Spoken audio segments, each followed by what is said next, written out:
Ko smo že pri šoli, se ustavimo še kar pri predmetu slovenščina. Kar naenkrat povsod slišimo besedo koronavirus. To je zloženka, pišemo jo brez presledka in ima dva naglasa.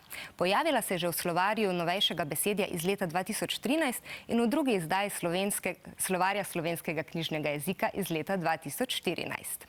Zdaj pa se med ljudmi pojavljajo že tudi novotvorjenke, ki vsebujejo besedo korona. Denimo, korona pozdrav. Zdaj je to najbolje kar mahanje. Opažajo na Inštitutu za slovenski jezik Frana Ramovša.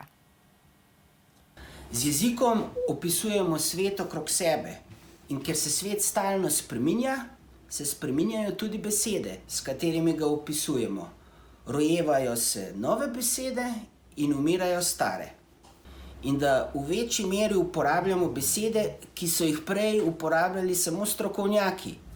Zdaj smo dobili, na primer, korona šolo s korona učenci, ki se pridno izogibajo koronavirusu in s tem pomagajo vsem tistim, ki skrbijo za pomoči potrebne. Za tiste, ki tega ne spoštujejo, se je na spletu že pojavila beseda korona bedak, ki pa bo, če se bo kdaj znašla v slovarju, dobila oznako slabšalno. Mnogo bolje je, če vsem, ki pravila spoštujemo, rečemo korona junaki.